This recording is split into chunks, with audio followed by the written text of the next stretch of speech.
We are live.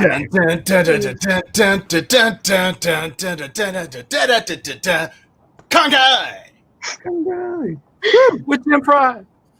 All right. Let's see where this fits best. Look at. What do you think? He's there? There? Which one looks best? This one. Put it over You're my face. moving so that you can put it there. So Or this one? There we go. Excited. That's probably the best. Just watch your head there, Derek. Yeah, For if those you of see you who me. are just listening, we're trying to figure out where to place our logos.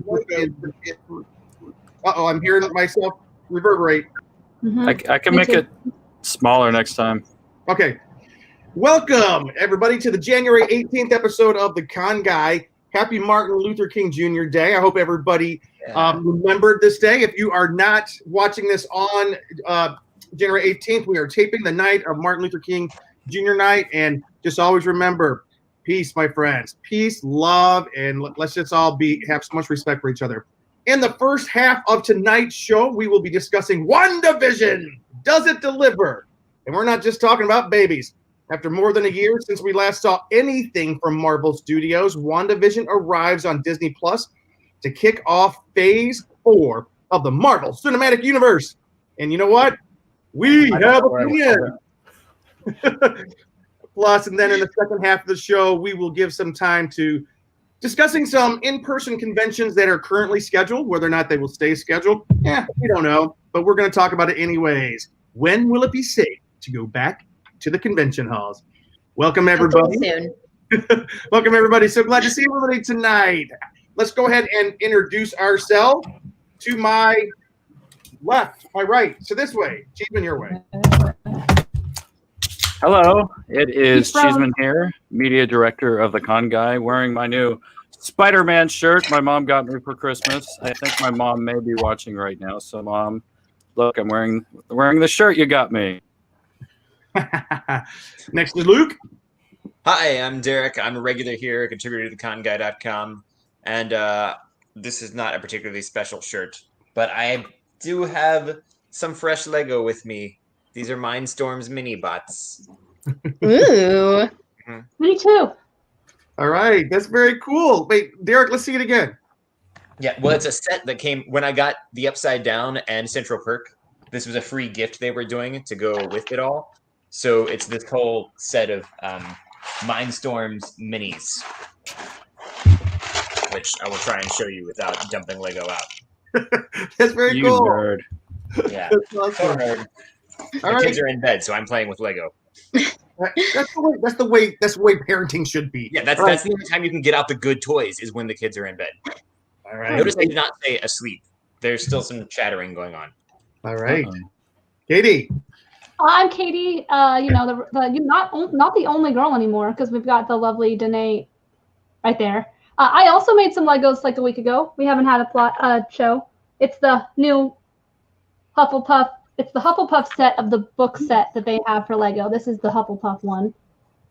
And it folds out into the herbology classroom.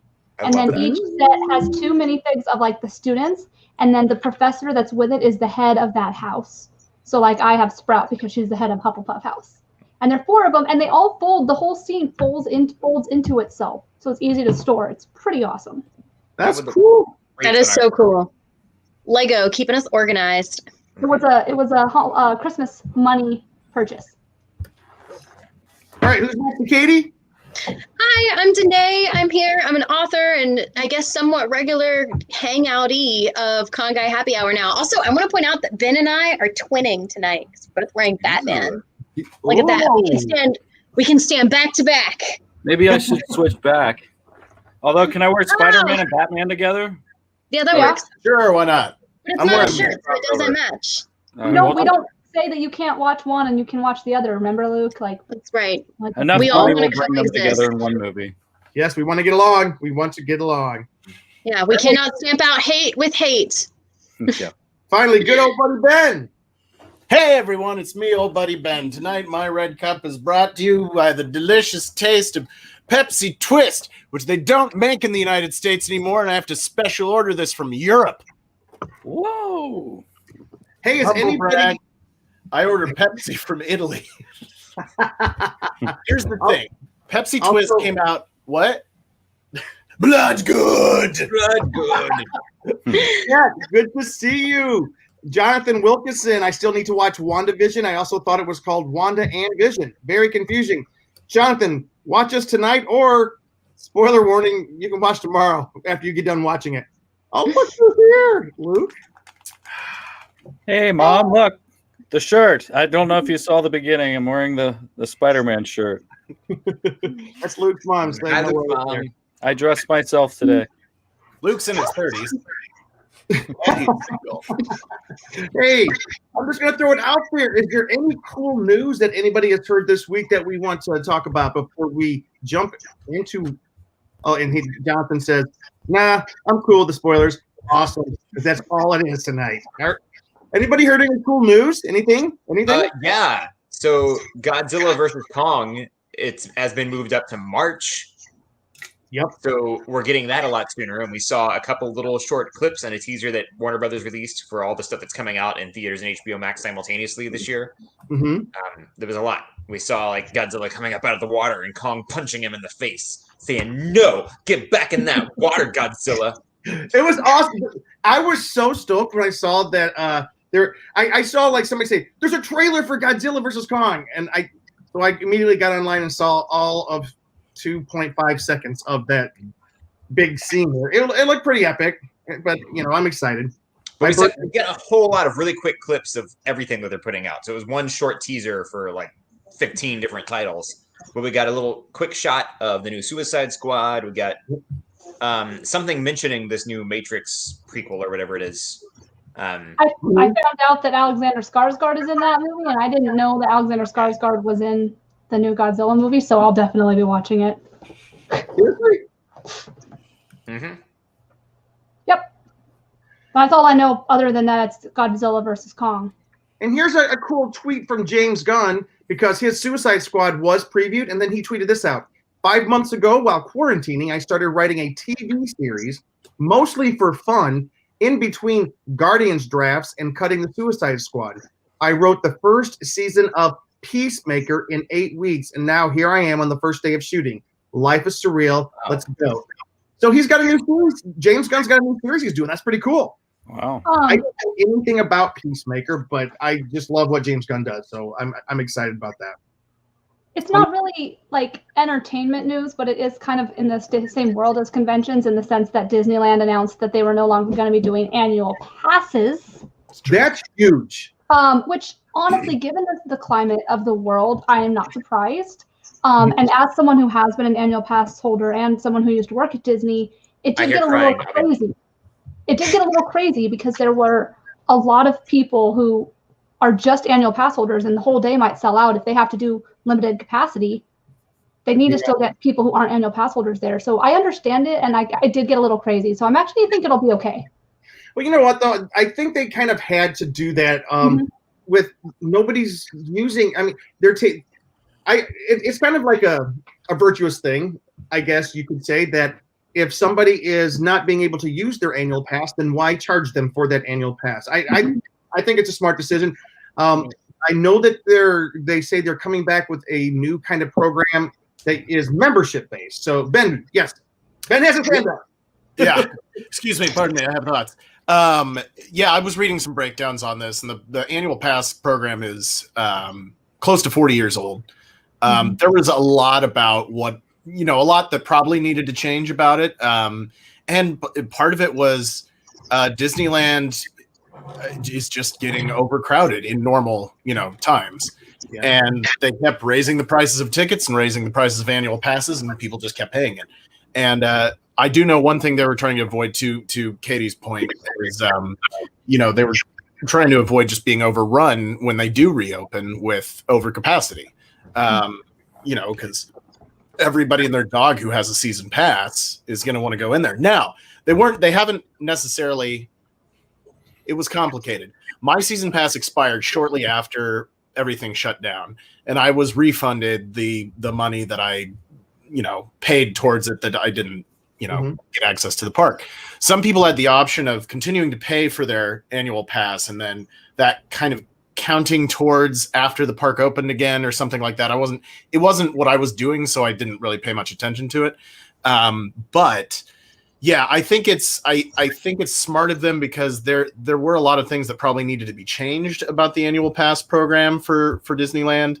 It sucks because like it was so easy just to get the pass and do the payment plan. You had to pay a chunk up front and then just keep renewing it and paying a monthly thing, which was really nice depending on which tier you wanted.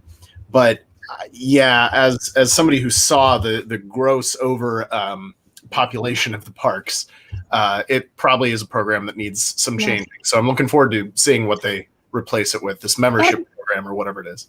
There's also, not all annual pass holders are this way, but there are a lot of annual pass holders who are a little snooty and a little entitled, and it kind of has tainted the image for annual pass holders as well. I mean, not everybody is. I mean, I know Ben and Bree have been pass holders. I've been a pass holder, but there are the few that can make the whole thing sour. So I think it'll be nice to have a step back and be like, let's rework this.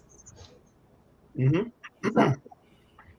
And I also, for those who may be, not so familiar with our podcast here, we are just want to always say thank you very much to that hashtag show and the hashtag show video channel for hosting us.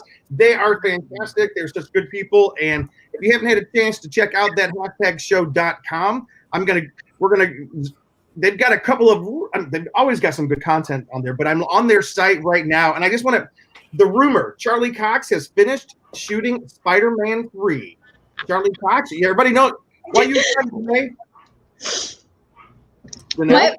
Why are you so excited? I am a really big Charlie Cox Daredevil fan. Yep. You guys may, I'm hearing myself echo. Hold on. I don't know how much I've talked about on here, but I have a cat who I actually found in the road, and she had like an eye problem at the time. So she is named Cat Murdoch, the devil of Sam's Kitchen. And Netflix Marvel, I was a huge fan, and I am just so excited because I really did not like what the direction they went in with that Daredevil, and I'm so excited to bring him back in a Spider-Man movie, and it's just, I'm really excited. Me too. Way season 1, 2, or 3 went. I loved season 1. I will admit I did not finish season 2. Okay. I loved season 2, but I have not seen season 3. Yeah, me neither. I want to go and see. Is it still on Netflix or is it gone? Well, it's on Netflix. Yes, it's still up. Mm-hmm. They canceled the show. Okay. Yeah, they're not making more, but it's still there. And as far as I know, it's not going to Disney Plus because it was made by Netflix, but I don't know for sure. What's cool is the Charlie Cox, his appearance as Mr. Lawyer Murdoch in Spider-Man 3. I wonder if that pretends some future appearance of Daredevil somewhere else. Let's hope so. I'm down. I That would be great. I absolutely loved. I loved the Netflix Marvel shows for the most part, especially the first seasons of each of them. I even liked Iron Fist somewhat. I was the only one that I know. Yeah. I wasn't entirely mad at Iron Fist. I feel like they could have done so much more with it, but I really liked the character. But yeah. Also on that hashtag, I really think we could fill an entire episode with just each of us talk. Oh, sorry. I was just going to say, I really think we could fill a whole episode with each of us talking about our favorite Netflix Marvel and just debating each other on which one is the best. Because I think that I would love that. I just to throw that out there. What's that, Katie? Oh, that's a good question. Marvel TV in general or just Netflix? Because I mean, I have one show that's not Netflix that I watched till the end. So Shield, right? Agents of Shield was really good. I mean, I might have been on the after show for the last season. I mean, and I know Ben was a big fan of Agents of Shield, Marvel's Agents of Shield as well. I love Agents of Shield. I still have not watched the last season because I'm not convinced the show's over. I won't believe it. I won't believe that the show has ended. I too was in denial, Ben. I too was in denial. So I know somebody who did that with the Harry Potter series. They refused to watch the final film because they want to save it for some special life occasion because they can't bear to be done with the Harry Potter film series. Harry Potter's never going to be done. Are you kidding me? Speaking of Marvel Television, hashtag show.com also has an article about Ethan Hawke joins Moon Knight series as the villain. This is kind of cool. Ethan Hawke is in a superhero series. I think that's fantastic. I love Ethan Hawke. I love Ethan Hawke. Anyway. When's the last time he did something? Well, he was just in like a really cool, like something. Yeah, on he just did Good Lord Bird. Yeah. On, Cinemax or Stars, one of them. That one's significant to me because I grew up in Kansas, and John Brown is who Ethan Hawke plays in it, who was a freedom fighter leading up to the Civil War in Kansas to make Kansas a free state. And he was a Looney Tune, but he's considered a war hero in Kansas. Yeah. He's considered a villain in the South, primarily. Well, his big famous raid was in West Virginia, where Danae and I are from. Right. There you go. Yeah. All right. And that raid actually accomplished nothing, and a free black man was the only person that died. Just throwing that out there. Sorry, I'll shut my history mouth now. No, history is important. History is important. But last thing before we jump into WandaVision, this is something that's going to be. Is anyone else a fan of Alan Tudyk like I am? Yes. Yes. Very much so. So he's got a new show coming on Sci-Fi called Resident Alien, where he is an alien, not like from across some border somewhere. He is an outer space alien. And guess who is the alien hunter in the show? This makes me so excited. Have you guys heard? Billion? No, Linda Hamilton. Oh, nice. That's quite a pairing. That's gonna be fun. Yeah. I love Alan Tudyk, though. I mean, yeah, everything I've seen Alan Tudyk, and I just absolutely adore. So. Okay. Derek doesn't like him. He was so angry he had to, Yeah. Alan Tudyk's one of my. I love that he does sci-fi. I love that we are the. By the way, if you want to check out anything that we're talking about tonight, go to theconguy.com. Theconguy.com. Alan Tudyk did a show called The Con Man. Con Man, yeah. And I remember when we first started theconguy.com, we almost got that website, but we couldn't get it. And I was sitting having a drink at Long Beach Comic Expo or Long Beach Comic Con, and the two producers of Con Man were sitting next to me. I bought them a drink. Alan wasn't there, and I explained our dilemma, and they said, yeah, they had a hard time buying it because they were fighting with somebody online about it. It was us. It was kind of cool. It was actually background on Con Man. You did? Yeah, I did background at one of the conventions. That's cool. They shot it down in Long Beach. Very cool. Real quick. Look. Let me see. No, Brad is messing. I was like, too soon, Brad. Too soon. Too soon. We're probably not going to talk about that. Yeah, that's a little bit dark, and also it's things are not. That's not our business. I don't want to get into that. But Brad, I did laugh. That was this isn't TMZ, Brad. Although there's the Clarice show now. Drinking sweet tea out of a red cup, but it's still a red cup. Brad is in Virginia right now. Brad, I hope everything's going well. Brad's been sending us really cool videos, like of a lot of the toys and things he's finding down there, and he's finding like all these cool like foods and stuff. And he knows it kind of like sends Luke over the moon when he sends them pictures of like mac and cheese and stuff like that. Over the moon. Again, joining us from Biscuitville in Virginia right now. All right, guys. Marvel Studio presents WandaVision, a blend of classic television and the Marvel Cinematic Universe in which Wanda Maximoff and Vision, two superpowered beings living idealized suburban lives, begin to suspect that everything is not as it seems. WandaVision is the very first Marvel Studio series on Disney+. And according to Kevin Feige, he says that Wanda and Vision are two of our most powerful and complex heroes, and this series is a perfect expansion point for MCU storylines.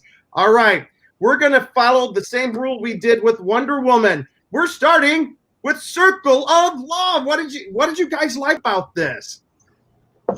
I will tell you guys right now, I still have 16 minutes left in the second episode. I had to watch after I got kids to bed, and then I had to keep checking on them because they keep wailing. They're fine, but they make noise. Nobody's crying right now, just so you know. But I love the weirdness of it. I like this whole this whole mystery. You're trying to figure out what's actually going on. You're not really sure what reality is, where they actually are. If is Vision alive, or is Wanda just dreaming about all this? And I like how we're getting little hints of things. I'm trying to take mental notes, even though I had to keep like cleaning up the house while I was watching. Kind of felt like Wanda myself, except I don't have powers, so it was a lot harder. And like we're getting hints of like Stark stuff, and then we saw a watch that was made by Hydra, and we're like, oh, I should have paid attention to with the time that was on the watch, and it said like 1,000 meters or something, and I want to know what all this means, and if it means anything, or if it's going to be like Lost, and none of it's going to pay off, which probably not. Hey, I like Lost is my favorite show. I loved Lost. I was okay with the fact that some things never paid off. But I'm really interested to see what they do. If like all these little hints mean anything. Like right now, it's paused on the screen up here, and I'm seeing the department store, and I'm like, maybe there are Easter eggs in there. I should be looking around. This woman has a donkey costume and is just holding the head. I wonder if that means something. But I overanalyze everything. That's part of the fun. No, with this series, I think that's a good part. By the way, Brad has a question. Is the whole series of WandaVision available, or are new episodes released weekly like Mandalorian? The first 2 episodes are available, and then they're weekly. Yep. So we currently have the first 2 episodes. And all right, Ben, I know you have some thoughts about this. I'd love to hear them. Well, first of all, I really, really enjoyed WandaVision, and I don't know. I'm willing to admit it could be due to Marvel withdrawal. That's entirely possible. But I do think that is the sole reason, and there's no other one. No, I know I'm gonna hard disagree with Danae. I can't wait. But listen, the thing is, they based the first 2 episodes. It's such a great thing. If you're like me, you spent a lot of time growing up watching Nick at Night. And I watched Bewitched. I watched The Dick Van Dyke Show. I watched Mary Tyler Moore and Rhoda and all these shows from the 50s and the 60s and the 70s. And I Love Lucy and all this. And so obviously, and the other side of it, to address what Jonathan was saying earlier in the comments, is that it's called WandaVision, which is based off of a comic series that came out within the last few years from Marvel called WandaVision. And it's in the style, there it is right there. It's in the style of a 50s, early 60s sitcom. And so the fact that they really leaned hard into this idea of the Dick Van Dyke Show in the first episode, and then later on in the 60s, it was very 50s in the first episode, very early 60s in the second episode, Bewitched. And it is weird and it is confusing. And to Derek's point, it is like, what is going on? Why is this happening in this way? And I also think the theatricality of it, or the live theater style of so many of those old sitcoms that used to be, sitcoms were very live theater style from the 50s through the 90s. And they have not given Elizabeth Olsen enough to do in the movies, because she is fantastic in this show. She's great. And I loved watching her. And of course, Vision, Paul Bettany is, I just like watching Paul Bettany, and they give them so much dialogue and banter that they don't have in the Avengers movies as characters, as Wanda Maximoff and Vision, that this is so fun to watch them in this kind of environment and doing these silly things that they wouldn't do in the MCU, and then wondering why. And then again, to Derek's point, looking for all the Easter eggs. I'm going to finish. Sorry. Cool. Anybody else on this part of the wagon right now? I'll talk about some things that I loved. Obviously, as a costumer, I did love the costumes, but I did also want to know what they looked like not in black and white, because I'm also really intrigued by how stuff looks in black and white versus how it looks in color. So that's just a costuming nerd thing for me. So I did like the costuming, with the exception of Wanda's outfit in the second episode. I thought it was super ugly, but that was just me. Which one? The pants and sweater? The one that was like a tank. It was like a tank top. It was like a top and the pants. Oh, the top I did not like. I just didn't think it was very flattering. And of course, you find out why later on, like why it is the way it is. Like you find out, but I still was just like distracted by it. And costuming should definitely not distract. You just do not want that. But I did appreciate and respect the fact that Marvel took a risk and did not do something that they normally do. Whether or not I think it paid off, well, time will tell. Mm-hmm. We'll see. But those are some of the things I loved. And I'm obsessed with color theory. So, of course, when you start to see the pops of color, and I don't want to spoil too much for Derek, but I think if you've seen part of episode 2, you probably already saw it. They have pops of color and pops of light. I don't know if you guys noticed it, but like in I can't think of the name of it right now. The movie that Pleasantville. That was commentary on the Holocaust. Oh, Schindler's List. Schindler's List.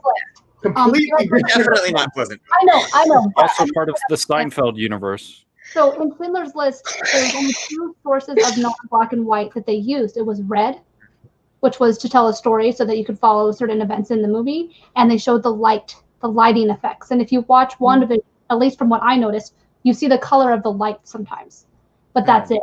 So you see the lights, and then you see the pops of color. And as someone who loves color theory, I'm like, that is telling the story in itself, and that is very entertaining to me. Petey, have you seen Pleasantville? With Reese Witherspoon and was it Tobey Maguire?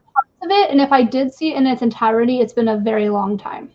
Was it Tobey Maguire or was it Yeah, no. I'm pretty sure it was Tobey Maguire. Okay, I haven't seen it, but Jenna Fisher talks about it in her book. Yeah, I thought Pleasantville was really great. It was a black and white world. They got transported to a black and white world, and by finding their passions, they would awaken color. And it was really cool the way they did that. And this one, WandaVision, they did that a couple of times. In the first episode, the red flashing light, I guess that's the only color you saw. And Derek, have you seen it where there's color in the second episode? Yeah, I don't know if I didn't see the flashing light in the first one because I think I had to get some things around. I probably will need to watch these again to catch some more Easter eggs and things. And I want Lara to see them. She had to be out tonight. But we have some interesting comments. Thank you, Luke's mom. Yeah. Speaking of wardrobe, my mom said those pants used to be called pedal pushers because you could go ride your bike in them. In that era, women mostly wore dresses. Yes, I didn't mind the pants. I did know that they chose to make a decision with the pants, which I did like. I just didn't care for the top of that costume. And if I'm not mistaken, I think they were also called clam diggers. Oh yeah. But pedal pushers is much Are we more allowed to say that on here? Are we going to get an E rating now? Yes. We're saying clam digger? My mom's watching, Derek. This isn't a Jay and Silent Bob. Oh, I'm sorry. I don't even know what that means. I'm so Hearing sorry. Jim say clam Don't digger, watch it it too doesn't much, mean Kevin anything, Smith. but it kind of sounds like it could be something dirty. Yeah. So, by the way, and Brad brought up a cool point. Here's the thing that I did think was really cool about this. And Brad says that he's looking forward to seeing the Full House reference and homage that Olsen mentioned in an interview.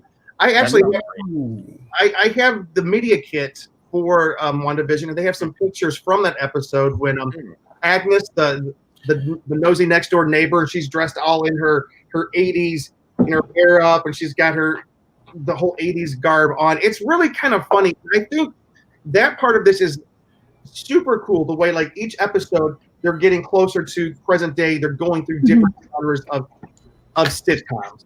And for those of you who don't know what a sitcom is, it's where people I know. No, it's one of those things. Back in the days, it's like, Friends, Seinfeld, where people sit in the audience and laugh out loud. If you watch CBS, they have their multi-camera sitcoms are coming back. That's Big Bang Theory. Big Bang Theory they was never great. left. Really go away. Yeah. Well, they The moved. Ranch on Netflix was also one. The Ranch was a sitcom? Yeah, The they Big filmed Show it on show? Netflix.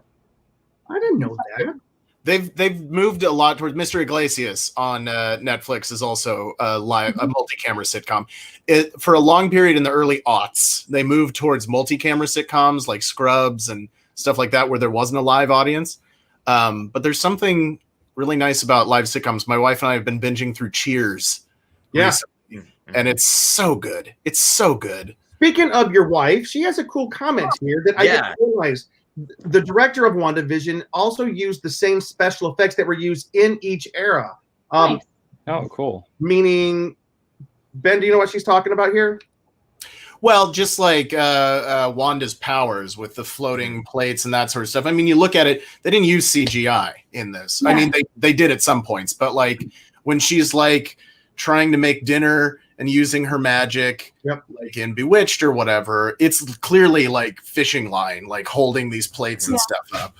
Uh-oh. It's all her magic and stuff that she used. Yeah, Bree just burst in and said, it's all her magic and stuff. And just the little that's sparkles. what it was. The little sparkles on there where Vision is walking through a chair and stuff. I mean, it's very much in that style. It looks really because it's great. They Van Dyke walks through the chair instead of tripping over it. Right. Yeah. Bree, we would love to see you. No, I'm not wearing makeup. I'm not either. All right. No, there's one. Wait, here we go. Hello. Hello. Oh, for crying out loud, you look great. For crying out loud. Yeah. Oh, thank you. I appreciate that. Speaking of old sitcom words, oh, for crying out loud. My hair has gotten ridiculously long. It's long. It's beautiful. I am That's jealous. Thank you. I'm also growing out my side shave, so it's like in this awkward, like Yeah. poofy kid state. It's very strange. Oh well. Oh well. Good to see you. Hey, Bree, real quick, what did you think of WandaVision? Oh, I loved it. I can't wait. I was super here for it. I love all of the 50s situation comedies. I Love Lucy, Bewitched, Van Dyke, Green Acres. That was always my jam. And so I thought it was really awesome seeing a Dick Van Dyke episode and then a Bewitched episode. And like they took the sets from those shows. And I was like, okay, I'm here for this. So I'm excited to see what other eras and shows they're going to pull from. Cool.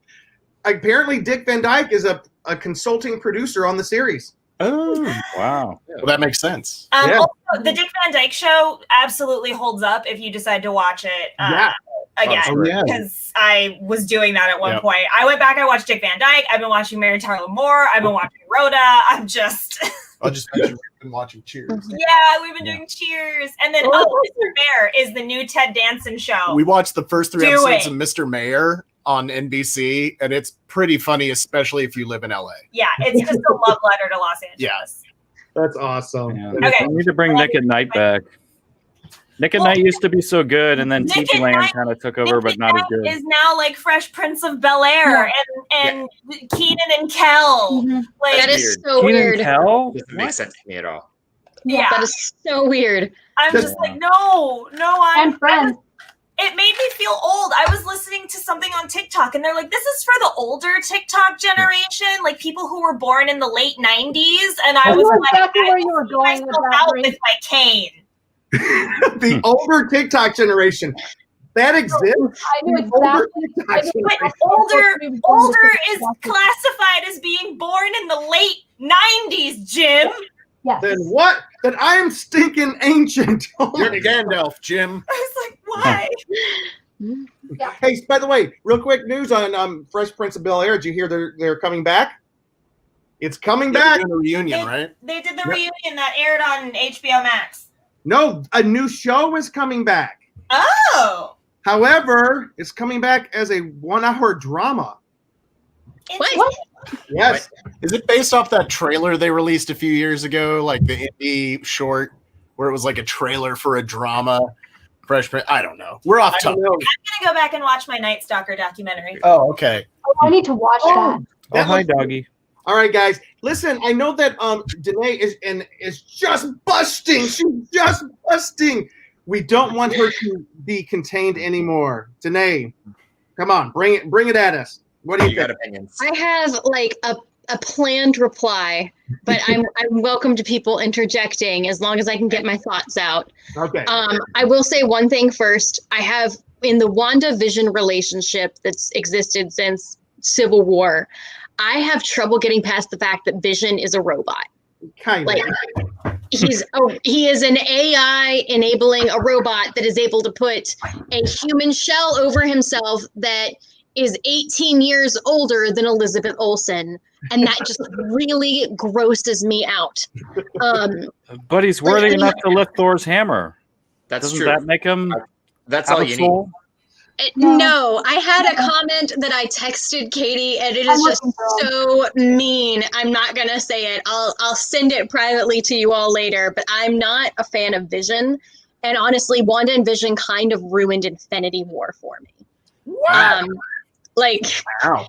I mean, Infinity War started with I think they were really out of character with Thor and Loki from the beginning, and even Thanos, and that was like from the start. I was like, "What are you doing? What are you doing in Infinity War?" So I had trouble accepting anything based on Wanda and Vision because I honestly they just really weird me out, and I don't find them appealing. Also, just to clarify, I really do love old-timey shows. I also love I Love Lucy. And I mean, I loved Bonanza growing up. And A lot of the jokes in that, though, like I knew they weren't as clever as a joke that you might see on a show that we would have now, as like such as like Community or Parks and Rec. But it was a product of its time, so I can forgive kind of some of the dumb, simple humor.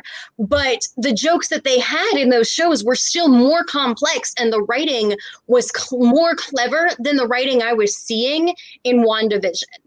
Like the jokes were not solid, if that makes sense. Like they felt like a lazy, quick writing. Like it was like something somebody wrote, you know, over a weekend instead of really taking the time to plan out a fun joke with a good delivery that you would see, like with Dick Van Dyke and the fake eyelashes, which was always my favorite episode.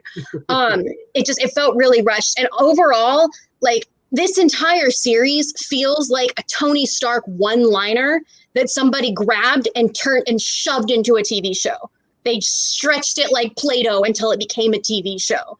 Like I could see Tony having a catchy line about something in Wanda's head and how she would love to be caught in every single sitcom in every decade.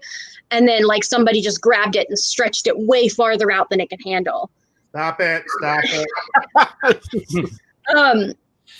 Yeah. And then my last note, I said, I can't. Because Brad is Whoopi. Right. No, Brad's Wendy Williams. It's just... So going, like, I went in and I was like, you know what, this could be interesting. They might be fun with the costumes and things, but I think they took something from two different styles that do not mesh and really tried to force them together. They took the unique quality that is the, you know, Marvel Cinematic Universe and the unique quality that is those classic sitcoms that we always watched on Nick at Night. You know, if you're an adult that had Nick at Night when it was black and white, and really just tried to shove them together in a way that like just does not match. And they just forced it down like a toddler with mismatching puzzle pieces. Katie? Disagree. Derek, did you want to respond? I was going to say. Or anybody. Please. So you can't judge it by the standards of these actual great classic sitcoms because it's not actually trying to do that again. The writing and the jokes are not supposed to be as complex as that because it doesn't want us to draw us in like we're watching one of those old sitcoms. It's just meant to kind of... Okay, but it should still be good enough to enjoy, and it doesn't have that. But it is. I got to stop there, Derek, but then it shouldn't go on for 25 minutes. All right. Exactly. Okay, but the story we're watching is not a sitcom story. Like we have a little bit of a sitcom story within this broader story of some kind of surreal thing. That needs to be one episode of a longer show. This felt like an episode of Star Trek where they're on the holodeck, which I loved those episodes, but they only needed to be, you know, one episode long. They didn't need to be a whole effing season. It's getting good. I have a couple thoughts off of the. We'll see. Katie, there's still more stuff to unfold, and I think we need to see if it actually gets more complex because they're probably going to have good reasons for it to be a full season. For one thing, then they need to pick up the pace. They've already taken too long. Yeah. Okay, Katie. Okay, well, I'm still watching the second episode, so I'll get back to you on that. But there are things I'm having fun with, and there were a couple of jokes that I thought were genuinely very funny. Katie's speaking. You interrupted me twice, little sister. So it's a presidential finish. Now. Oh, now it's getting spicy. Woo! It's a good thing you guys aren't sitting next to each other. Hey, let's do it. Go Katie and then Ben. Wait, am I going now? Yes, please. Oh, okay. So this is echoing off of what Danae said, and then I'll add a few more thoughts about it because I know you guys all loved it. I did not love it. But as far as the pacing of things goes, I know some people do not think the pacing had problems. I personally am with Danae. When you have a show that only has 10 seasons or 10 episodes in a season, I think 2 episodes to kind of get you intrigued is too much. If there's a 22 episode season, it's a little different. You can take a little bit more time and pace it a little bit differently. But I feel like if they had just dropped 1 episode, it wouldn't have been enough to intrigue as many people as quickly. And I don't like when a show does that. Like they think that they have to have a second episode to draw people in. That is personally how I felt. I know that some people may not think that, but I think if it had just had 1, I would have been like, I'm not interested in this. So that's my issue with a lot of shows in general. Some people will be like, oh, this show gets good if you keep watching. In episode 10, it gets great. I'm like, that's too damn long. You can't rely on like 10 episodes of a 20 episode season to get good. Like, Question for you, Katie. If Yeah. Supernatural did a full season of the Scooby Natural, would you watch that? I Or think is that so, too- because they did a very good job at meshing the two. But they and I also didn't watch- waited until like season 11 to introduce that idea. Yeah, and also, I never watched Scooby-Doo growing up. I wasn't allowed to, and so it kind of, as an adult, I did appreciate it. And I think the people who did grow up on it would have loved it. It's just, for me, it's an ongoing thing, especially with Netflix shows, where it's like, if you need, and Hulu especially, Hulu always drops 3 episodes when they first drop their seasons. And I feel like it's like, you know that the first episode's not good enough to carry the whole season. And I just don't like that. And then my other thought is I am not like most of you guys. I did not really ever like old sitcoms. They weren't my cup of tea. I still don't watch a lot of sitcoms. I am more of a drama person. I don't watch a lot of comedies in general. So that's why I know that my opinion is different than y'all's. But that's my biggest thing, is it was hard for me to get in, and it was also so much different than anything I've seen, which, like I said, I respect that they're taking that risk. But for me, there wasn't a payoff, at least not yet. I am hoping that I will be proven wrong.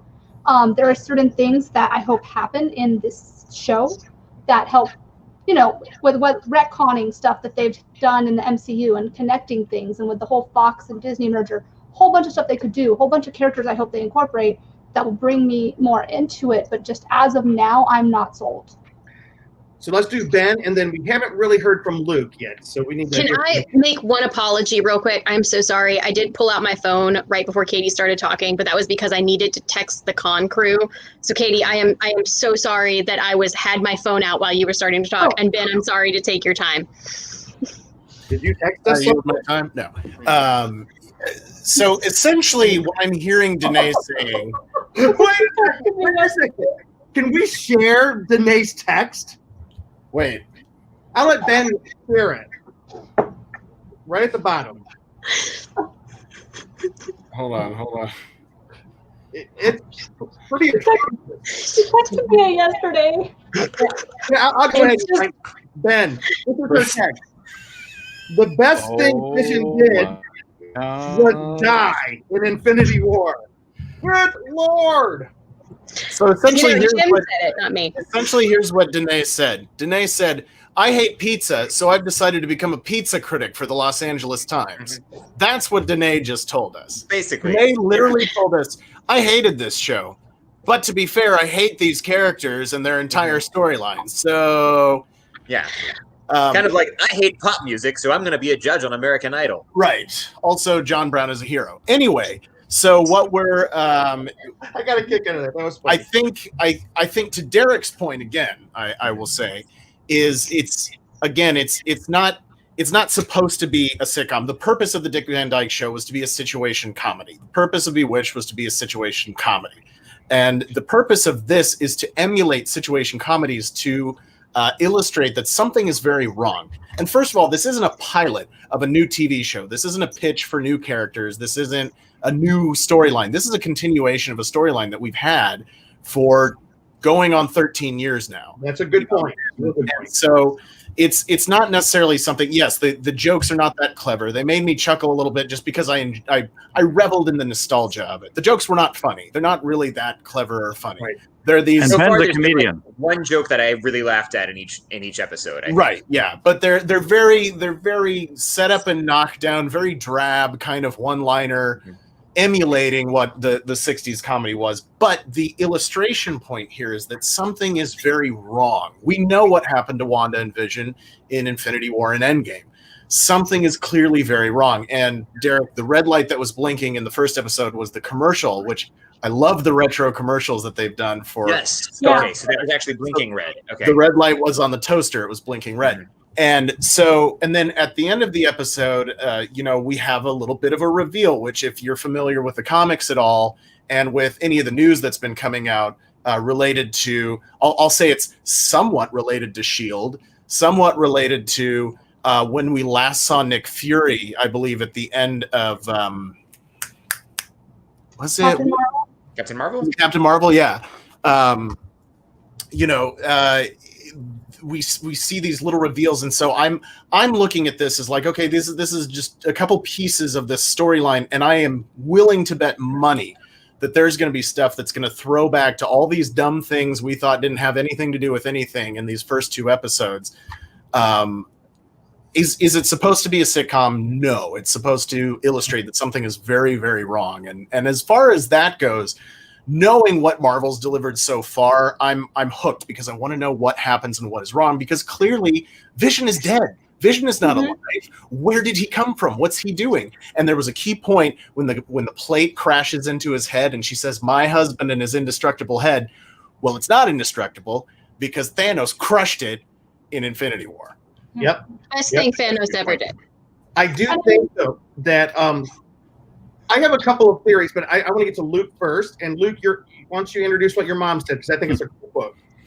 Yeah, my mom here left a nice quote. And I will say, we grew up watching Nick at Night. We didn't have cable, but when we'd go on vacations, we did have cable. So we'd watch a ton of Nick at Night when we travel and see relatives, especially in New Mexico, which was a place we had some relatives. So I watched a lot of I Love Lucy and all that. But my mom said one of the fun things is that the series can be watched with multi-generations. Some of the gaps of Marvel characters and storylines can be explained by the younger generation, and the feel of the older shows can be filled in by the older folks. I can see 3 generations of my family enjoying this together. So she likes the fact that these That's can cool, kind of bring the old school, like the grandparents, the parents, and the grandkids all together, and it is cool.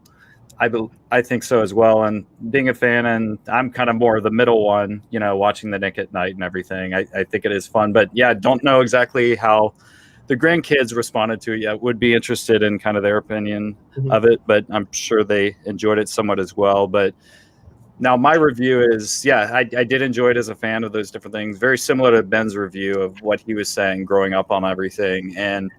But yeah, just as far as expectations go, it was kind of a little different. I thought there would be a little more of the knowingness of it going into it. And as a screenwriter, like, I kind of almost feel like at least one character, and I think, and it looks like as it goes based on on how the trailers go, that eventually characters will know kind of a little bit of the other world, because she says you're dead or whatever in the trailer. Because I would like, more of a fish out of water, kind of like Pleasantville was, where say like Wanda is trying to find within the technology universe and connect with Vision and see if she can bring him back out into maybe like a new body or some sort of thing, or I don't know exactly what it's doing, but it would be kind of nice to see someone having to kind of live in there and try to like blend in that environment while trying to get Vision out or something. To me would have been a little more interesting, to be a little more knowing of what we know about Endgame, Infinity War, and all that stuff, and then going back in there, like, and being trapped in this. And even if they like kind of like brought more of their lives before kind of into it, of like, didn't I have a best friend named Steve, or like just different types of things. Or I think throughout their storyline they could have brought more of that in, or even some of these other characters. But I know it costs way too much money to bring in like the official Avengers and everything. And it was cool how we'd hear that voice calling to Wanda. It almost sounded like Captain America. And so I don't know what you guys thought about that, but that was something that definitely stuck out to me. I couldn't figure out who it was either. Some people have been saying it sounded like Paul Rudd. Some people have been saying it sounded like Steve Rogers. I'm not sure who it was. Well, it is interesting. Chris. Chris Evans. Chris. Which one is it? The Chris Evans. He's been signed to come back and play Captain America in some capacity. Nobody knows what it is yet. So who knows? I have thoughts on that, which I forgot to share earlier, but I'll wait till Derek says his thoughts on this. Could I please give a rebuttal to Mr. Cleaver? Are you what, Cleaver or Luke? Luke was talking. Mr. Cleaver. Okay, We jumped in because Luke didn't get to talk yet. Okay, first of all, I think that, yes, this is steering in a new direction. So, no, it is not a pilot. It is a continuation. But that new direction... Hey, Amanda! That new direction is so extreme that it needs a better setup. And just to copy what I said, I think it felt like an episode of of Star Trek when they're on the holodeck. It was something that could have been condensed so much more. It was like it was just stretched out too far, and it took too long to explain things. Also, no, I'm not a fan of WandaVision, but I am a very big fan of Loki. I have a lot of Loki merchandise, and I was honestly underwhelmed with the Loki trailer when it came out. I'm still excited for the show, and I'm excited to give a talk back with you guys after it comes out. But I think that Disney Plus Marvel just hasn't delivered as much as we wanted it to. Wait. I would like to just do a little bit of a response. And I'm not going to talk much tonight. I don't want to give a lot of opinions on the show. But there was a lot to like about the show, a whole lot. I'm a Marvel fan. I'm a Marvel fanatic, and I'm hooked. I will be there to the end. And I know I've done this before. The very first comic book I ever bought. This is Wanda right there, 1979, and she is my favorite female superhero. And Vision, right, her husband, they're married in this comic book. And as a little kid, it was weird to me as well when it was explained that he was a synthetic human. And when I was like such and such an age, I was like 10 or 8 or whatever, however old I was when I bought this, and I was like 10, and I was thinking, how does that work? It confused me because I barely knew birds and bees, and then this comes out, and I'm like, oh my gosh, I don't know. So it just kind of threw me. So I get that. However, Vision, I used to like to draw, and Vision was my favorite character to draw as a kid. So I love him. I love his cape. His cape is my favorite cape in all of fandom. But I do have to say this: what's cool about the series, I do like. It's a very unusually unique idea. Like let's celebrate all the sitcoms through the years. I've got to come down on Luke and Danae's side on a big issue though, and that's that I did enjoy it, but from a writer's perspective, I didn't think we needed 25 minutes to 30 minutes of stick to get to 1:30 seconds of dun dun dun. It just took too long to get there. And I think that is kind of the reason they released 2 episodes at one time. I think both these episodes could have been condensed into 1 episode. I know they've celebrated 2 kind of different genres, but it was the same story almost. And then they had this magic show in the 2nd episode where they kept on doing magic trick after magic trick. I'm like, this is going on for a while. And I do wish that they would have made, and I get Derek's point. The point wasn't that the jokes were supposed to be like I Love Lucy, Dick Van Dyke funny. And I do agree with Ben. Dick Van Dyke is, to this day, one of the most elegantly written shows ever made. It's amazing. It's one of the most amazing shows out there. I wish they would have, Dick Van Dyke was a consultant on this. I wish they would have had a little bit of that elegance. Although I did like when Vision walks into the living room and he sees the ottoman and he jumps around it, just like Dick Van Dyke did in the original series. Or did he jump? Or did... No, doesn't he walk through it? He walks through it. He just right. right through it. Right. So I think it was well done. And you pointed something out, Ben, that changed my mind about something, because I was about to say, when I saw the first episode of The Mandalorian, I got to the end of the first episode of The Mandalorian, my mind was blown. The Disney company was saved. It was Star Wars was saved for me in that first episode of Mandalorian. The first episode of WandaVision, I was like, next. Let's see. Hopefully there's something more happens in the next one. I don't think they were bad episodes. I think they were indulgently long. Indulgently, there's very little plot on first blush than there should have been. But that being said, I'll let you guys finish. I do want to talk about some of the Easter eggs that were in there that they actually made these 2 episodes much more plot heavy than what we realized. For example, let me just give you one. The commercial in episode 1, the blinking light, the red blinking light on top of Tony Stark. When's the last time Wanda saw a blinking light on a Tony Stark device? That would have been Age of Ultron, right? Yeah, it's what killed her parents. A Tony Stark bomb blinking right in front of her face. So that's in her head right now. So I think we are seeing a manifestation of Wanda right there. And also, somebody said, I think it was Ben or somebody, about Vision's head got crushed and it killed him. Yes, that's true. Vision has died a couple times in the comics too. But the computer program that is Vision, is it gone? Yeah, that's what I'm wondering. perhaps Wanda's bringing that back. And I thought it was interesting that Vision. Didn't Ultron almost strangle him or kill like his programming in Avengers 2, but then he was still found again? Because it looked like he was almost like a virus, like kind of destroyed him, but then there was part of him still there that Tony found and brought him back or something. Who are you talking about? Vision? Yeah. Well, before he was Vision, right? Didn't Ultron destroy Jarvis, which became Vision? Jarvis. Yeah. Right. But I thought it was interesting that because you notice that we switched over because it wasn't all from Wanda's perspective. We switched and we went over to Vision's perspective, which made me think, maybe this isn't just Wanda's mind that we're looking through, or maybe Wanda was having a dream about what Vision was going through. But I was thinking, what if, because Vision's working at a place, it's called computational forms. He does it faster than anybody, but he can't figure out what it is he's supposed to be creating, where he came from, why he's there. What if, this is a theory, I have no inside knowledge. What if Vision's consciousness, his program, is trying to find its way back? What if it's putting itself back together?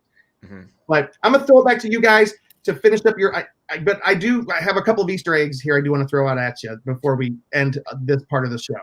Really quickly, I do want to take the moment to say we've still only seen 20% of what they have to offer us. So I'm thinking this is just a long Marvel movie, and I wouldn't be like, after the first 20% of a Marvel movie, be like, eh. So I'm waiting. It's because of what they've done in the past that I'm waiting to be like, okay, I'm waiting for this to pay off. I'm waiting for whatever to come. And so that's one reason I'm so excited about it. And I forgot the other thing I was going to say.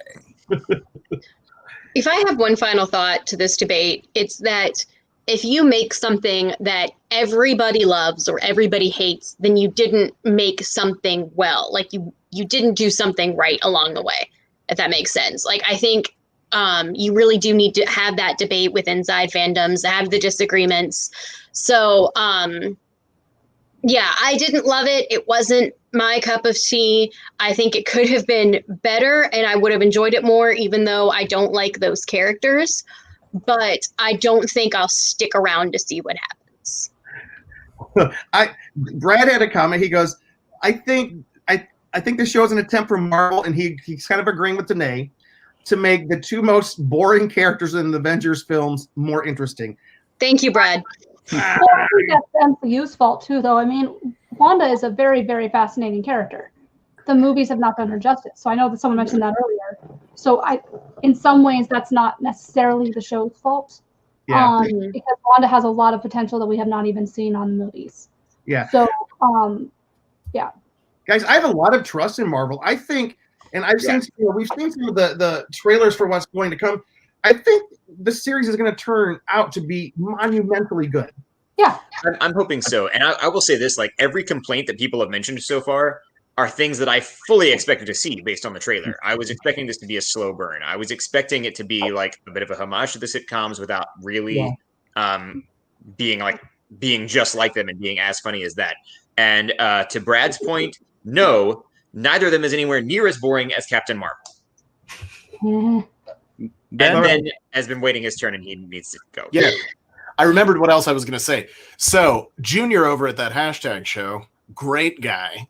Yeah, he had the opportunity to preview the whole season, and he told me, he did not spoil anything for me, but he told me that in episode 3, stuff really takes off and gets wild. So that's one thing that I'm looking, and I knew that going into 1 and 2. So maybe that's what I had in the back of my mind of being like, oh, I'll accept these first 2 episodes in the state they're in because I know it's going to get wild in episode 3. Maybe that could contribute to it too. I actually have episode 3. I have the screener. I was going to share it, but I just thought it was fair for us to be reviewing it as everybody else saw it. So I think that's a fair way to do it. But that being said, I did hear from Disney Publicity that episode 3 really ramps it up. Like, because I talked with them this week a little bit of some of the folks, and I said, I think it's good, but it just seems almost too slow. It didn't hook me. And they said, just wait for episode 3. That's not the best response for someone who wants to get hooked on episode 1 and 2. I thought episode 1 and 2 were fine. Amanda has. I don't know what's wrong with everybody else. We're not as smart as you. In all fairness, says Amanda, Disney and Marvel have been saying for the last year that this was going to be something completely different than anything they've ever done. That is true. Yes. Well, I think we're all saying that. I don't think we're disagreeing with that. But I think the biggest thing is I get that, but I just don't know that it was executed as well as it could have been. Today's Amanda's birthday. That's right. Happy birthday, Amanda. Happy birthday, Amanda. Happy birthday.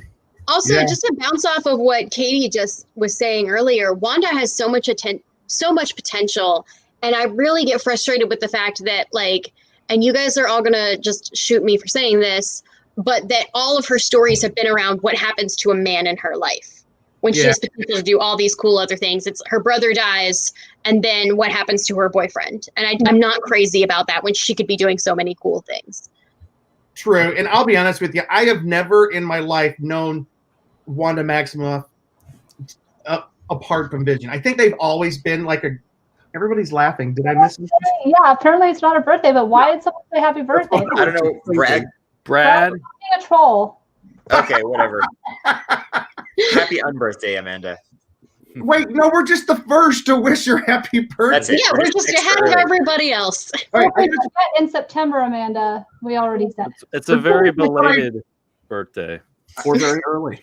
Wait, I think I saw it on Facebook. Anyways, hey, by the way, I do want to show you something real quick because we do have to zoom here. This comic book, here's something on the first page that I want to show you guys. Let me see if I can get it over here.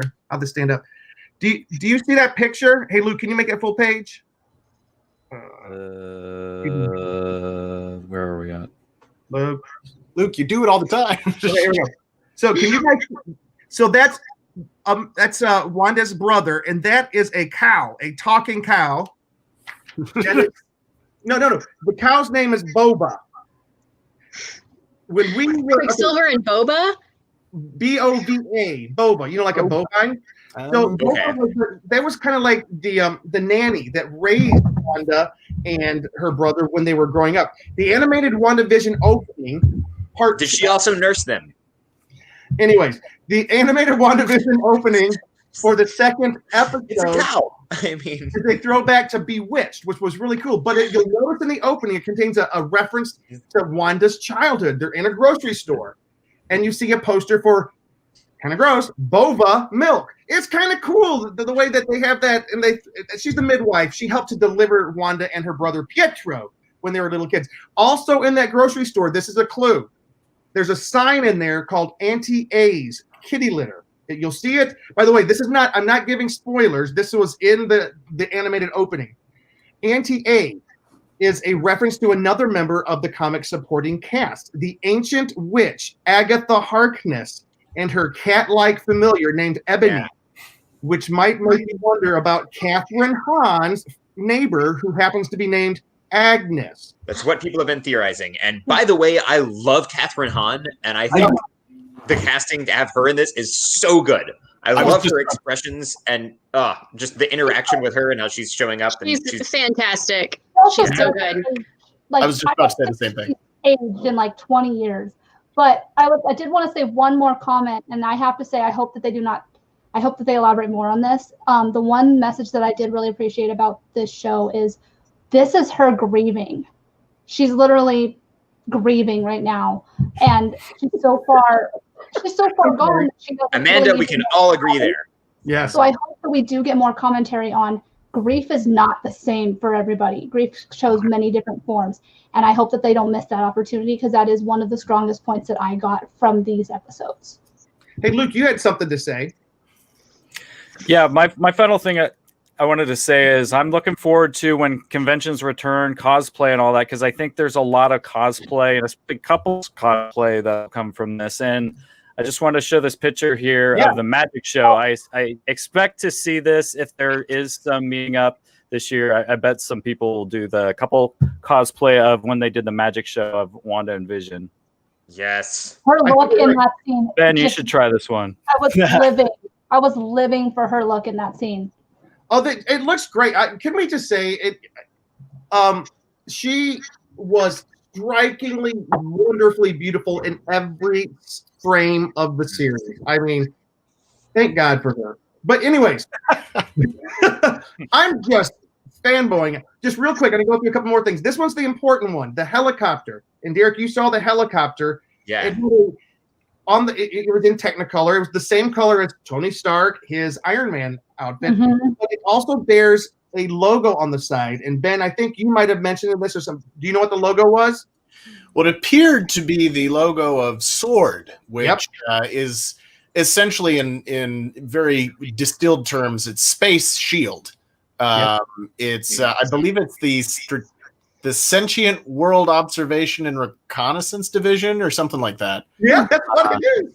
And That sounds right. but it involves alien races, and they've been talking about now they're going to bring the mysticism and a lot more of the alien stuff, like the other planet stuff, intergalactic stuff, into the Marvel Cinematic Universe now. Yep. Is that including Inhumans? Well, they did the show. Yeah, it got canceled. Good. I don't think we'll see much more. I don't think we're going to see much more of the Inhumans. Okay. Yeah. The Inhumans was a name they were using because they could. I mean, they were a thing, but Marvel was not allowed to use the word Mutant. Yeah. So they can now, though. By the way, SWORD, Ben just mentioned what it is. While SWORD keeps its eyes on the skies, the sister agency SHIELD monitors threats to the ground. There was one character who was introduced in episode 2 through, Monica Rambeau. We saw her in episode 2. Why is that significant? Do you guys know who that is? She's Captain Marvel's friend. Yes. Oh. Was she the friend or was she the daughter? Wait. Or sorry, was she the daughter? I might be wrong there. She's either No, I think that's the friend. Yeah, I think that's the friend, the other fighter pilot friend. Yeah, I'll have to watch Captain Marvel again, but that means I have to watch Captain Marvel again. Exactly. It's not that bad. Okay, better break real quick. I kind of liked Captain Marvel because I also reveled in the 90s nostalgia, but whatever. I was on set for a couple of days when they were filming it. It was cool to see. Also, this episode, the second episode, the Strucker Watches, Derek mentioned that Strucker is important in Wanda's life because in the MCU, it's the name of the man who experimented on her and her brother, giving them their mutant powers. I figured that name was important, and I couldn't remember why. Yep. And see, for me, that's the thing that I'm most hoping the show does, is it finally gives us the chance to see mutants in the MCU, because we have not been able to see mutants in the MCU due to the rights issues. But now that Fox is owned by Disney, we can now hear Wanda referred to as a mutant and learn about other mutants. That would be really cool. And remember, in this world, she's created this whole world, and all I want to do is, I'm like, if she's making this world and Vision is alive and all this stuff, couldn't Quicksilver also come back? Yes, and here's the biggest clue as to possibly what we're seeing. When Wanda magically saves dinner, the wine that she was pouring is a fine wine from, and I can't speak French very well. I can't speak it at all. Maison du Mépris, which means house of contempt or scorn, but more importantly, it has a symbol on it. It's the symbol which represents House of M in the comics storyline, which is a comic book storyline about a traumatized Wanda who reshaped all of reality with her powers. She was suffering so much that she reshaped reality. By the end of episode 2, Wanda is suddenly and noticeably pregnant. Thus, our poster tonight, does WandaVision deliver? Did you guys like that? Wasn't that clever? I got it later because I haven't seen that part of the episode yet. You already know that was going to happen, though. It's in the picture. But this episode, Wait, again, how did a robot do that? Anyways. Yeah, today. That's why I'm this storyline is from the Vision and Scarlet Witch in the 80s of the comic, which she magically... What was that? She magically gave birth to twins. The kids were sadly revealed to be fragments of the demon Mephisto. I hate when that happens. And this is what pushed Wanda into basically the multiverse of madness, Doctor Strange. So I think we're going to get this. Oh, it's going to connect everything that's going on with Spider-Man and Doctor Strange. We already, yeah. one little last thing, and then I'll be done with this. Blink, and you might miss the moment that Vision walks through the door in the opening credits of episode 2. There are some things lying around when he walks through the door, some pipes, cobwebs, and a couple of bones in a dark shape that is the silhouette of a Marvel villain called the Grim Reaper. In the comics, he is the brother of Wonder Man, whose brainwaves were used in Vision's creation. In the 2015 series where Vision lives a suburban life, Grim Reaper showed up at his home and was killed by Vision. But anyways, so there's a lot of clues here. It's kind of very, very cool. Very cool. Very cool. All right, guys, we do have and someone on Twitch said that there was an Easter egg of Black Panther as well, which I didn't catch, so I'll have to find out what that was. Really? Mm-hmm. I don't know why he's saying that. All right. So they need to do a Fish Called Wanda homage. Yeah, I guess so. Why? I mean, not a sitcom, but a funny movie, and it would be funny. All right, guys, we are going kind of long tonight, and we did promise people we would talk about this next section, but let's go ahead and end.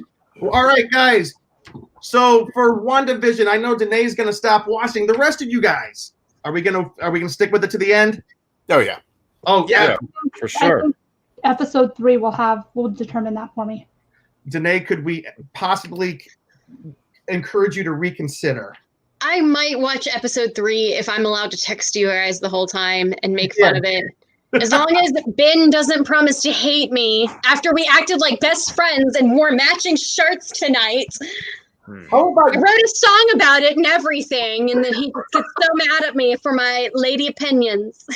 Hey, by the way, do one better. Why don't you live tweet when you're watching it? I would love to follow that. Oh, I'm not on Twitter. Should I join Twitter? Yes.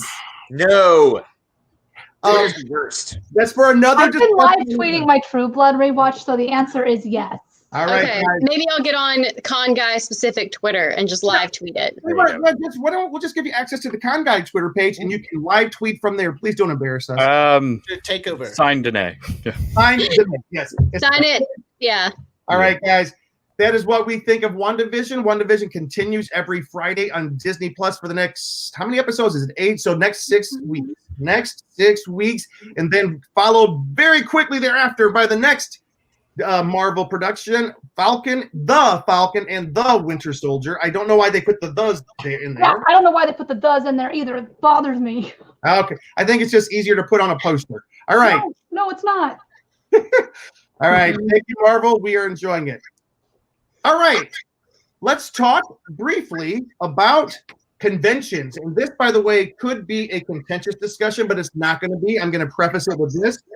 For those of you watching, those of you listening, we are not saying to go or not to go to conventions. We are going to discuss these are conventions that have scheduled. Please use your own best judgment. We are not responsible for any of you catching anything while you are there. Oh my gosh, I can't believe that just happened. That's Vision's head. No, Ben was doing Hamlet. Wait. Yeah. Ben, hold your hand out again. There you go. Other one. Yeah. There you go. There we go. To go. Or not to go. Actually, that's the wrong. This would be Alas Poor Convention. I knew them well. All right. So we have gotten a lot of news coming from hopefully trusted sources that so far the rollout of the vaccine is in the millions upon millions, and it is hitting frontline workers and those in elderly long care facilities first, as well as should. What is Ben showing us? He's showing us Shakespeare. It's my bookmark from when I did A Midsummer Night's Dream on Zoom with Derek and Danae. That was so much fun. Oh, I miss Zoom Shakespeare. Not as much as I miss real theater. So we do have some conventions. By the way, as we all know, the last convention that I attended was perhaps, I think Ben said was his as well, and I think it was Luke's. And I don't know if Katie was there. Long Beach Comic Expo last year in January 12th through the 15th, I think it was. I was not. Oh, I didn't go to that one. I went to Gallifrey 1, the Doctor Who convention in LA over Valentine's Day weekend a year ago. That was the last convention I went to. Yeah. It's a year ago. So one of the cool, I don't want to, never mind. Let me rephrase it. One of the metaphors that people have used, I don't want to call it cool, for the virus has been Jaws. That you've seen, the whole Jaws metaphor of, don't go in the water, Jaws will kill you type stuff, for the virus, don't go out to parties, don't do things that will hurt you or hurt other people. And so I guess since the Jaws was used as the metaphor all summer, the topic of this part of the discussion is just when you thought it was safe to go back into a convention center. Or something. I don't want to make light of this. And Ben, you've talked to us before. Do you have any idea? Could you give us like a baseline? Where are we at as far as the world and the virus right now, as far as what you know? Well, as far as I know, and just to expand on my qualifications, I don't know. The Sam's kids, their mom's a epidemiologist. I was going to say pandemiologist. No, that's not right. So I work for the Los Angeles County Department of Public Health. That has become my job since COVID. I have never worked. Well, I've worked for anyway. That's beside the point. So what I'm seeing now is we are preparing for the vaccine rollout, which is great. Everything that I've read on the vaccine, I know there's there's skepticism. There is perhaps mistrust, or at the very least, skepticism because it has come out so quickly. The basis of it, from what I understand and what I've read from the CDC and other departments, is that it is an mRNA vaccine. It has used parts of the existing virus to create this, but it is it's more of a vaccine that instructs your cells to create a certain type of protein that mimics or is exactly like the protein that the virus produces, so that your system can recognize it, but it's not actually injecting the virus into your body like some previous vaccines. Many previous vaccines have injected a dead or partial virus in your body to create an immunity. Science. One important thing is that this does not affect your DNA. People have been concerned that they're saying, "Oh, this is going to rewrite my DNA and I'm going to turn into a monkey person." That's not going to happen. It would be cool if it did. And now I want to write a Teen Wolf-esque movie based on getting a vaccine and turning into a monkey person. That sounds kind of amazing. It's called Planet of the Apes. Okay. I think the important thing to remember is that, some people have been kicking this around of like, once you get the vaccine, you're not immediately immune. That's a thing. Your immune system has to adapt to it. It has to recognize it. It has to build up immunity. And then most of the ones that are out now, they're developing some single shot ones, but most of them are double shot ones. So you have to get a shot, wait a month, get a second shot, and then wait another 2 weeks. At that point, it is then 90 to 95% effective, which means probably about one out of every 20 people who gets the vaccine may still get coronavirus. And the symptoms could be anywhere from mild to severe. But that is still a much higher effectiveness than a lot of other vaccines. Most of them are in like the 70, 80% range. Right. I'm so sorry, Ben. Please keep going. No, you're fine. Please. I feel a bit on the spot, but that's okay. I like to do that. So I do think it is important that people aren't just like, just got my shot, walking straight into the bar or something like that. Don't do that. Please don't do that. Because it is important that we all get in on this and we all work at this together in order to beat this. Because now we've kind of proven as a human race we can do it, but we got to get on the same page. And if everybody does that, which they won't, but if everybody did that, we could potentially be going back to, and depending on the supply, we could be potentially going back to cons this year. I don't know if that's going to happen. And it also depends on just the visuals of it. Is San Diego going to be like, yeah, we'll open back up if people are still going to the ICU, if people are still in emergency rooms, if hospitals are still at 50%, capacity of only COVID-19 people, So it's really going to depend on the optics. It's going to depend on the statistics. It's going to depend on how everybody individually responds to it. So I guess the biggest thing I can encourage people to do is, the vaccine skeptics seem to be more comfortable with the Johnson & Johnson vaccine coming. Hopefully that will ease more people into the idea of getting it. Thank you, Brad. Yeah, Johnson & Johnson's reporting. I think theirs is supposed to be a single shot. I think. I could be wrong on that, but I'm not but I think that's what I read. And yeah, Johnson & Johnson, another big pharmaceuticals company, Pfizer, they make PP pills. So, they've been doing that for years. Moderna? And Moderna. Yeah, Moderna has been doing it for a while. So, there has been, I think the reason it's come out so quickly is it has been so important, and it has affected the entire world. Also, this is actually not that quickly for a vaccine. This is about the same timeline as the H1N1 or swine flu vaccine and most flu vaccines. Oh, okay. Seriously? Because I had always heard that vaccines take like 5 to 7 years to develop. So I just learned something tonight. I love it. And I do want to say this, and I agree with what Ben's saying. I just want to emphasize it. Like, there are people that are going to have very serious concerns about taking the vaccine. Okay, that's fully understood. But hopefully there are enough of us that will take it. I want to be first in line when it's available to me. None of us are doctors. None of us are scientists. We're all just giving our opinions and repeating what we've read. Please do not. Yeah, and that's why we don't want to give medical information or even numbers. I just want to, I'm just excited that vaccines through the use of vaccines, we've basically gotten rid of mumps from America. We've kind of gotten rid of measles. We eradicated smallpox and polio and things. We've seen some of that stuff come back in spots where we don't want to get into that debate, but some of it has come back. But you know what? This is a good thing. We are about to eradicate one of the most deadly things that's ever hit the world. And no, Stephen. Stephen Lemieux is with us. Tune into my vaccine unboxing video. Put Stephen's other comment up there.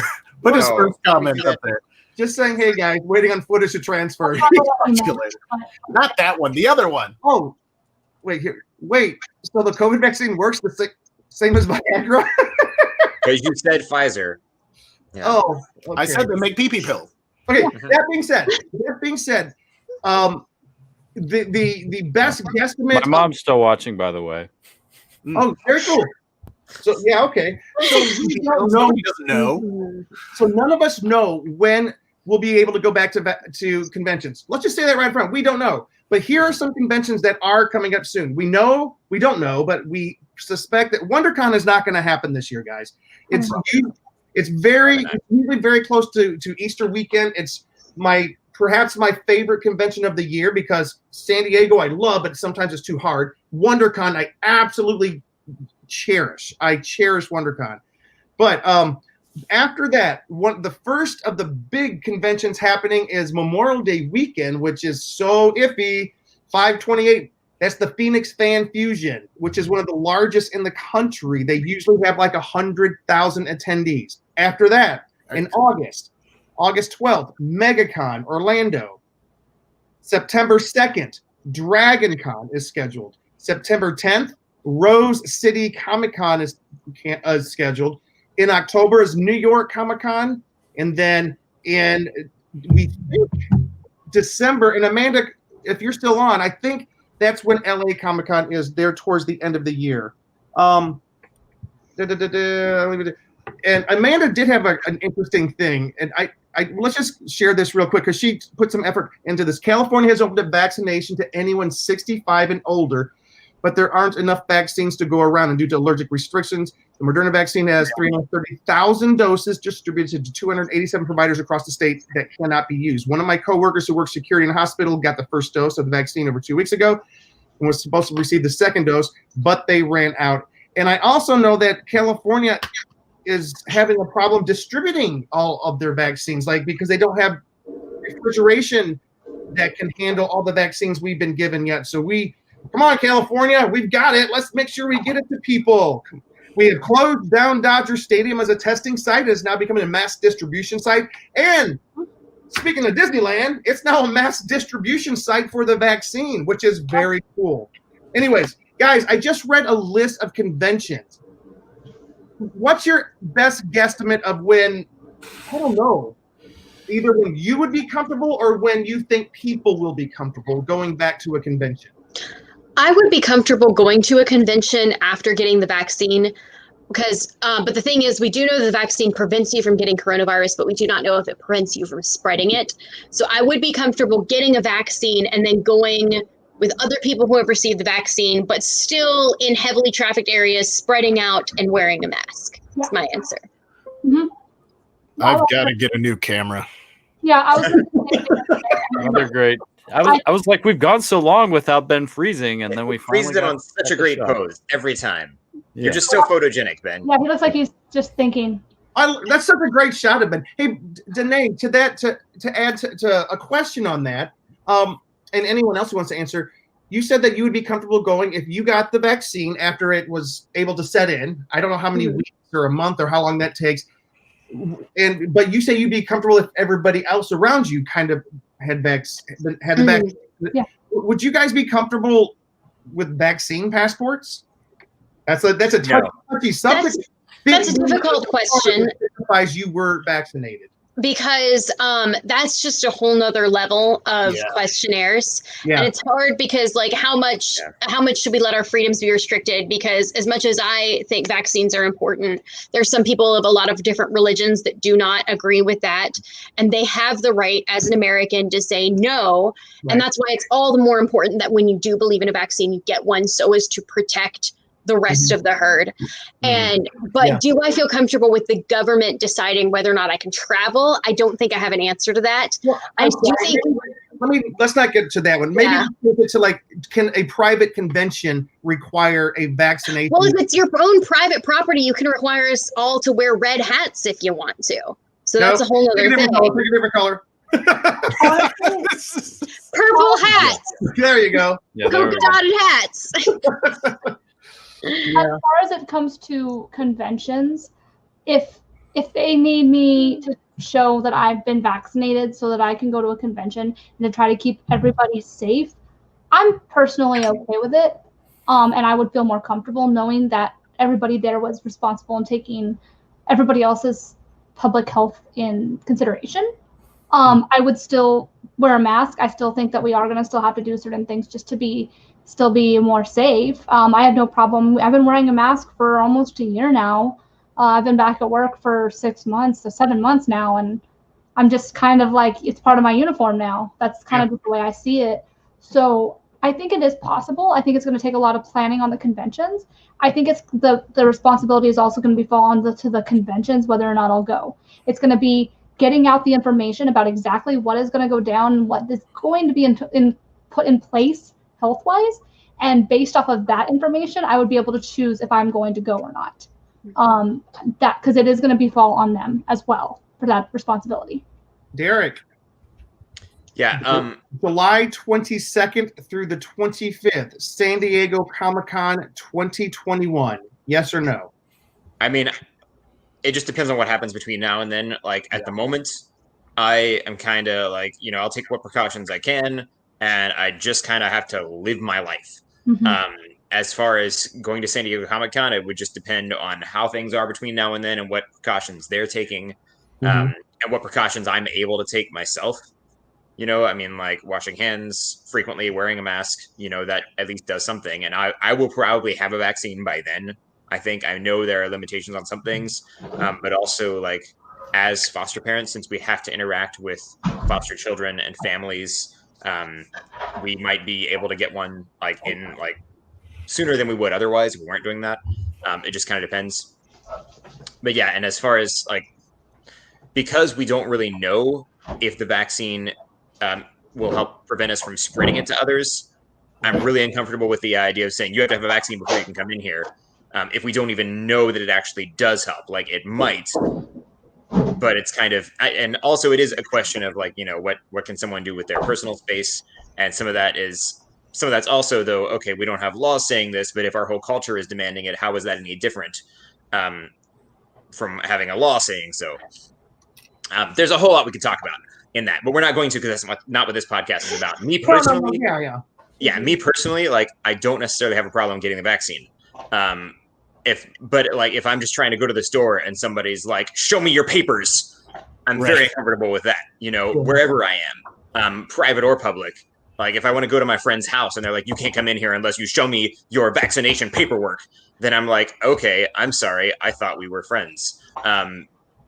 So, like, it's just a little difficult. You know what I mean? I agree. By the way, Ben is still part of the conversation, even though he has a portrait of himself here. I am. I'm going to turn this into an oil painting. I mean, you guys know me. I'm a fairly progressive type. I was going to say, as far as somebody needing me to register paperwork or register that I have received the vaccine in order to go to a convention or something like that, I said the only way that I would really be comfortable with doing that is if they had people screaming at me in German that they needed to see my papers. Just like, show me your papers. No, I think it is, as far as what I'd be comfortable with, if I got the vaccine. See, the catch here is I'm in the opposite situation of Derek. My wife and I, her parents live very close to us, and we interact with them a lot, and they're both over 65. And so, they're going to be eligible to get the vaccine, but again, it depends on what's available. And eventually we're going to be able to. I don't think that I'm going to receive any special treatment working for the county, because I work from home, so I don't actually work in an office. So I think I'm in the same boat as everybody else. And you're healthy. And I'm a healthy 30-something-year-old guy. I'm 36. My wife was like, "Are you 35 or 36?" I was like, "I'm 36." She's like, "Geez." I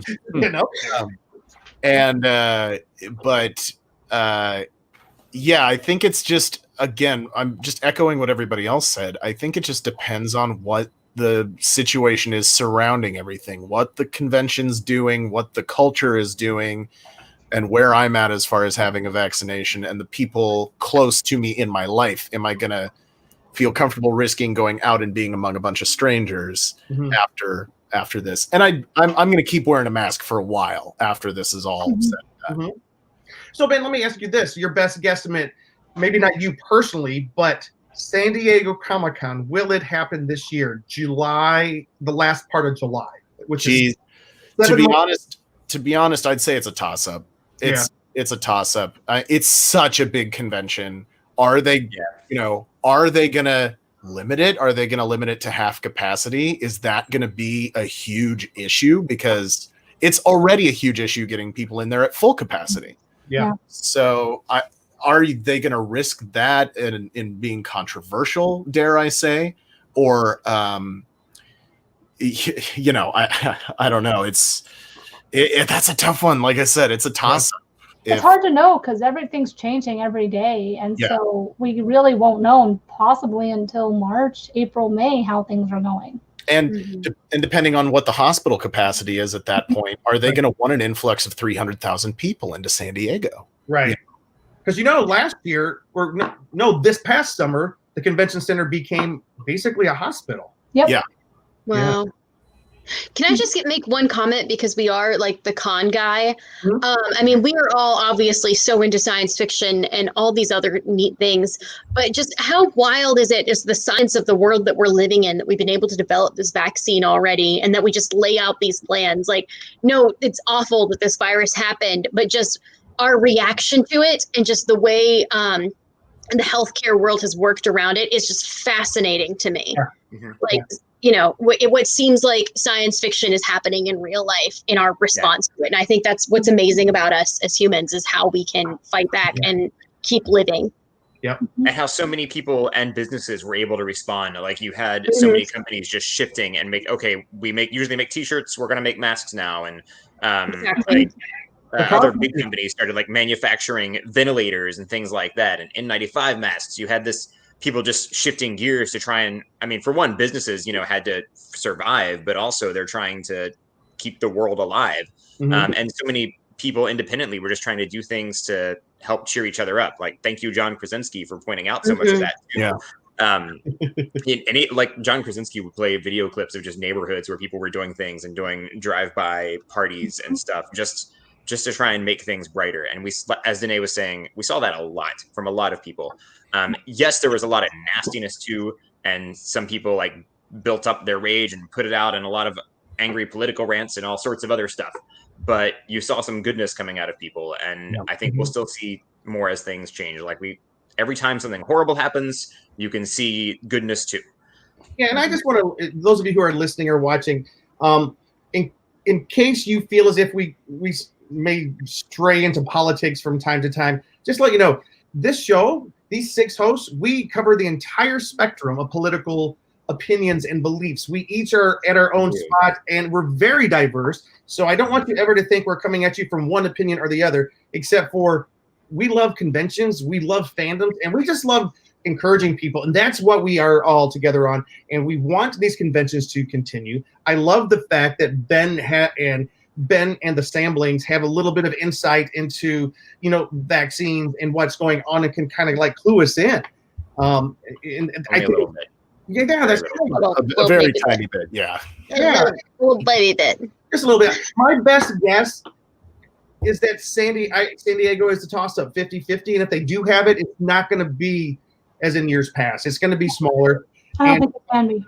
Yeah, and because it costs so much to put that on, that might mean they won't have it this year. I do think that Dragon Con in Atlanta is more of a possibility, as is Rose City Comic-Con up in Seattle. And also, Southern California got hit particularly hard by the virus, and I think it's going to be it's going to take a little bit more time for this region to kind of recover, maybe a little bit slower than some other regions. So, well, it's a very crowded region with a lot of people. I think Orlando will have conventions first, as far as larger ones. Probably. Luke, and I'm sorry, Luke, I wanted to throw it up to you. What about you think like MegaCon Orlando in August? I think that one's going to happen. I think Orlando are different regions that have opened up and have done okay so far. I think those ones will be first, but I think California will be slower just because it seems like we're doing the worst and the most behind. Yeah, but we're coming back. We are coming back. Anyways, I want to kind of close on it up. Brad says, does this mean the attendees that don't normally shower once a month will now shower before Comic-Con? It'll be a cleaner con, I'll tell you that. Con.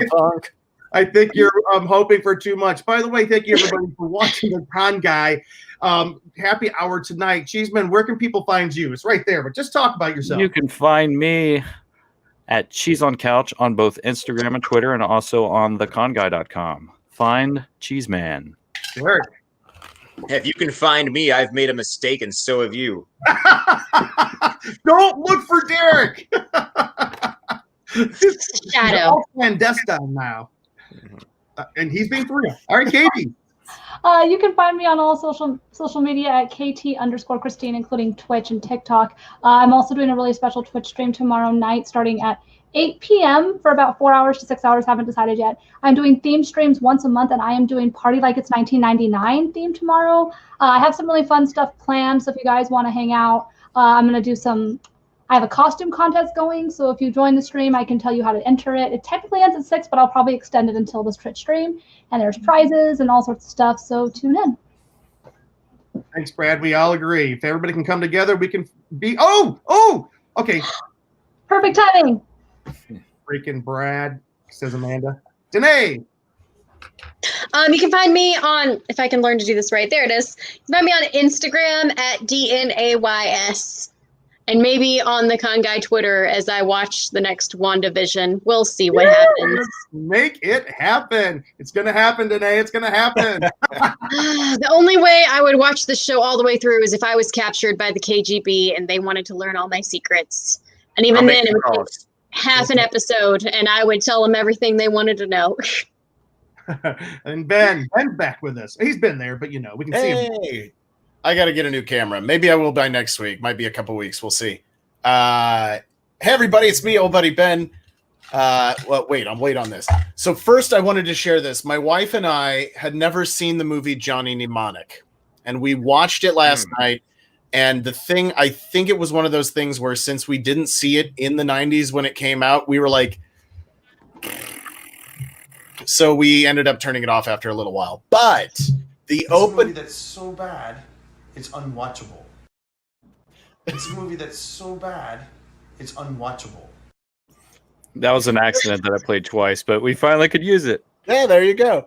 But the opening crawl. So first of all, we watched it yesterday because the movie starts January 17th, 2021. And I'm frozen again. Oh, for crying out loud. We can just keep playing the gym clip. Johnny Mnemonic based in 2021? The movie begins on January 17th, 2021. Mm-hmm. But it says Thursday for some reason. So that's one reason we decided to watch it, because I had read that it takes place on that date. So I'm like, oh, we've never seen this. Let's watch it. But the opening crawl starts off. Second decade of the 21st century. Corporations rule.